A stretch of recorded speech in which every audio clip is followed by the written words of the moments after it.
एक बौद्ध भिक्षुक और उनका शिष्य एक जंगल में कुटिया बना करके रहा करते थे। बौद्ध भिक्षुक अब बूढ़े हो चुके थे और उनका शिष्य अभी जवान था। बूढ़े बौद्ध भिक्षुक एक बहुत बड़े ज्ञानी व्यक्ति थे। जब वह ध्यान करने बैठते तो दो दो दिनों तक ध्यान करते ही रह जाते। उन बौद्ध भिक्षुक के पास बहुत ही अनोखी शक्ति थी, तो वह ध्यान की अवस्था में भविष्य का को भी देख सकते थे। एक दिन जब वह ध्यान कर रहे थे तो उन्होंने देखा कि आज से 8वें दिन उनके एक युवा शिष्य की मृत्यु हो जाएगी। उन्होंने उस शिष्य को अपने पास बुलाकर बोला, मैं अगले 7 दिनों की छुट्टी देता हूँ। तुम इन 7 दिनों के लिए अपने घर रहकर आ सकते हो। शिष्य ने खुश होकर कहा, क्या यह सच है गुरुवर? गुरु ने कहा, हाँ, मेरा पिछले कई दिनों से अपने घर वालों से मिलने का मन भी कर रहा था। शिष्य ने मुस्कुराते हुए कहा। गुरु ने कहा, ठीक है, तो अब तुम जा सकते हो, लेकिन याद रहे 8वें दिन के शाम होने तक तुम्हें यहाँ वापस आना है। शिष्य ने कहा, हाँ। मैं सिर हिलाते हुए कहा, ठीक है गुरुवर, मैं पहुँच जाऊँगा, लेकिन आप अपना ख्याल रखिएगा। आप अब बूढ़े हो चुके हो। आश्रम का कोई भी काम हो उसे मेरे लिए छोड़ दीजिएगा, मैं उसे आते ही कर दूंगा। उसके बाद शिष्य गुरु का आशीर्वाद लेकर पहाड़ी से नीचे उतर गया, बिना यह देखे कि गुरु की आंखों में अपनी शिष्य को खोने का डर था। शिष्य के गांव के रास्ते पर एक नदी पड़ती थी। उस नदी के किनारे चींटियों का एक हिल था, जहां लाखों चींटियां थी। उनमें से कुछ चींटियां लगातार हिल के अंदर जा रही थी और कुछ चींटियां बाहर आ रही थी, जिनमें से कुछ चींटियां एक दूसरे से टकरा जाती और फिर अपना रास्ता बदल लेती। यह सब देख उस शिष्य को बड़ा आनंद आ रहा था। वह कुछ देर तक वहीं खड़ा होकर उन चींटियों को देखता रहा। फिर अचानक उसका ध्यान नदी की तरफ गया। उसने देखा कि नदी का पानी धीरे धीरे बढ़ रहा है, जिससे उठने वाली लहरें चींटियों के हिल तक पहुंच सकती है, जिसकी वजह से यह लाखों चींटियां बेवजह मारी जाएंगी। यह सोच उसने तुरंत ही अपने ऊपर के कपड़े उतारे और उसमें मिट्टी भरकर चींटियों को हिल के चारों तरफ एक घेरा बना दिया। साथ ही उसने बड़े ही कलात्मक तरीके से मिट्टी को काटकर एक छोटी सी नली बना दी, ताकि लहरों से आने वाला पानी नाली के माध्यम से वापस नदी में चला जाए। इसके बाद वह नदी पार कर अपने घर चला गया। घर पहुंचने के बाद उसके 8 दिन कब बीत गए उसे पता ही नहीं चला।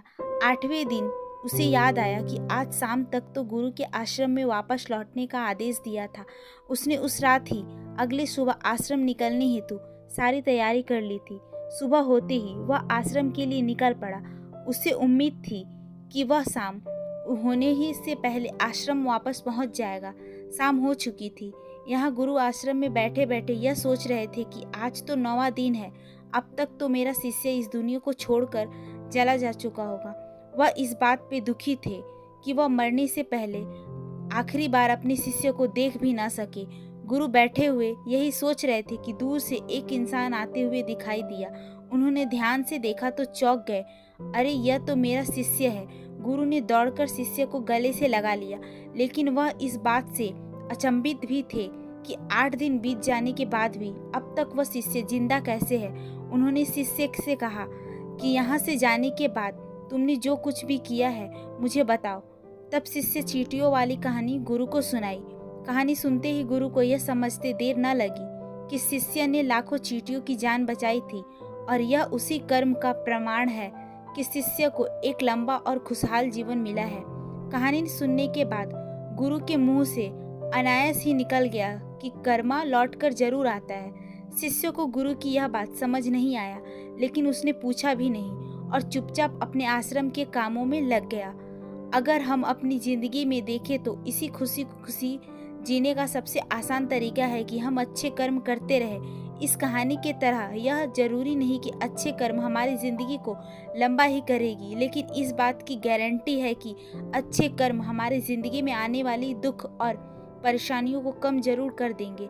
कर्मों का एक बहुत बड़ा सिद्धांत भी है कि हम जो कुछ भी करते हैं उसका कई गुना लौटकर हमारे पास ही आता है। फिर चाहे वह अच्छा कर्म हो या बुरा, दोनों ही कई गुना बढ़कर आते हैं। अच्छे कर्म करने के लिए यह जरूरी नहीं है कि हमारे पास पैसा ही होना चाहिए, और न ही किसी की जान बचाना ही अच्छा कर्म कहलाता है। किसी असहाय की छोटी सी मदद करना भी अच्छा काम कहलाता है। किसी दुख भरे इंसान को सांत्वना देना भी अच्छा कार्य कहलाता है। कुल मिलाकर हम किसी भी तरीके से किसी के दुख को कम कर पाएँ तो वह एक अच्छा कर्म है। और जैसे गलत कर्म करने से हमें बुरा लगता है और दुख भी होता है, ठीक उसी तरह से अच्छे कर्म करने से हमें सुख की अनुभूति होती है। इसलिए अगर हम अपनी ज़िंदगी में खुश रहना चाहते हैं तो हम में से भी दूसरों के दुख दर्द को कम करने की कोशिश शुरू कर देनी चाहिए, और हम देखेंगे कि हमारी ज़िंदगी अपने आप ही खुशियों से भर जाएंगी।